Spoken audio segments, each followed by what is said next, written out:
네, 트렌드인 부동산 오늘은 경매와 관련된 법률 정보 강민 변호사와 함께 알아보도록 하겠습니다. 안녕하세요. 안녕하세요. 네, 반갑습니다, 변호사님.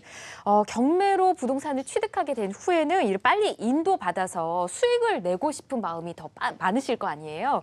근데 부동산을 신속하게 인도받는 방법이 있는지 좀 궁금합니다.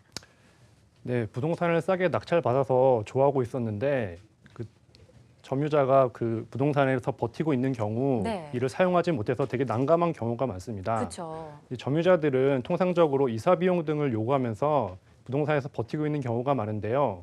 이를 해결할 수 있는 가장 경제적인 방법은 바로 협상입니다. 낙찰자가 부담하게 되는 인도 집행 비용 범위 내에서 합리적 수준의 이사 비용을 제시를 하면서 그 점유자와 원만하게 타협을 보는 것이 가장 좋습니다. 네.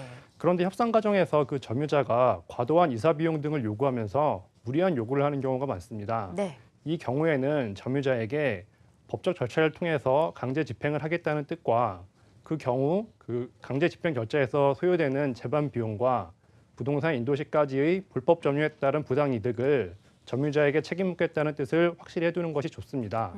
아울러 이렇게 강제 집행 절차에 착수하는 경우 당초 약속했던 이사 비용도 지불할 수 없다는 뜻을 분명히 해두면 효과적입니다. 네, 그렇군요. 네, 협상이 잘 이루어지면 분명 참 좋을 텐데 이 점유자가 이에 응하지 않는 경우도 참 많은 것 같더라고요. 이럴 경우에는 좀 어떻게 하면 될까요? 네, 맞습니다. 당사자 간의 협상으로 원만히 해결될 수 있다면 그보다 더 좋은 건 없죠. 네, 하지만 그 세상 일이란 게 모두 자기 뜻대로 되는 건 아니지 않습니까? 그렇죠. 이럴 때는 불가피하게 그 법의 힘을 좀 빌릴 수밖에 없는데요. 그렇다고 해서 협상을 그만두라는 뜻은 아니고요. 협상과 병행해서 법적 절차를 밟으시는 게 좋습니다.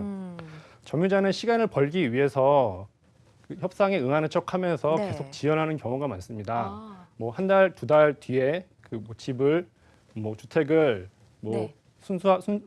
잘 이렇게 이전해 주겠다 이런 식으로 약속을 하고 이제 질질 끄는 건데요. 예, 낙찰자 입장에서는 이 부동산을 활용해서 이제 뭐 임대 수익을 얻을 수도 있고 직접 써야 되는 경우도 있기 때문에 계속 이에 대해서 이렇게 끌려갈 수는 없는 상황입니다. 따라서 협상을 하되 네. 그 점유자를 그대로 믿지 마시고 그 낙찰받는 즉시 점유이전 금지 가처분 또는 그 인도명령 신청 내지 인도 소송을 제기하시는 것이 좋습니다. 네. 협상 과정에서 그 법적 절차가 밟아지고 있다는 점을 점유자가 인지하게 되면은 그 점유자가 그 순순히 그 협상에 응하는 경우가 많거든요. 그래서 의외로 그 쉽게 적은 비용으로 그 인도를 해올 수 있는 경우가 많습니다. 그렇군요. 부동산 인도가 원만하게 이루어지지 않을 경우에는 법적 절차와 협상을 동시에 진행하라 이렇게 말씀을 해주셨는데 낙찰자가 진행할 수 있는 법적 절차가 좀 궁금해집니다. 어떨까요? 예, 크게 보면 점유이전 금지 가처분과 그 본안 소송인 인도명령 신청 내지 인도 소송이 있습니다. 먼저 점유이전 금지 가처분에 대해서 좀 말씀을 드릴게요. 네. 점유이전 금지 가처분이란 점유자가 다른 사람에게 그 현재 부동산을 점유하고 있는 자에게 그 부동산 점유를 타인에게 이전시키지 말 것을 법원에 신청하는 것입니다. 예.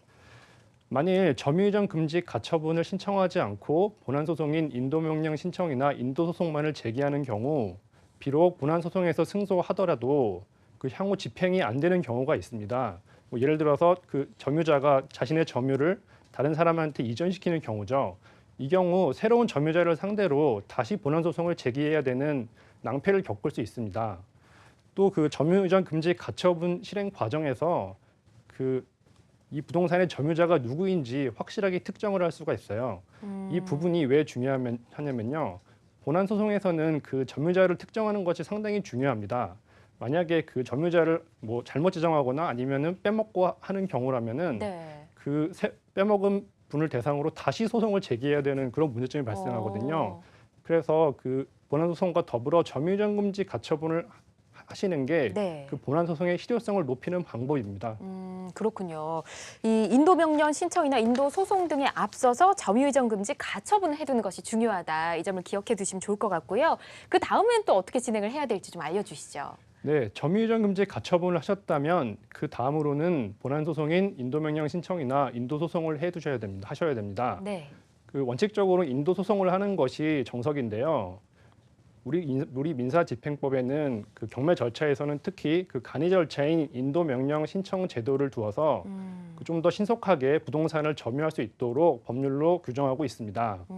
그 인도명령 신청은 인도소송에 비해서 몇 가지 장점이 있는데요. 네. 그 첫 번째가 그 입증이 좀 완화된다는 겁니다.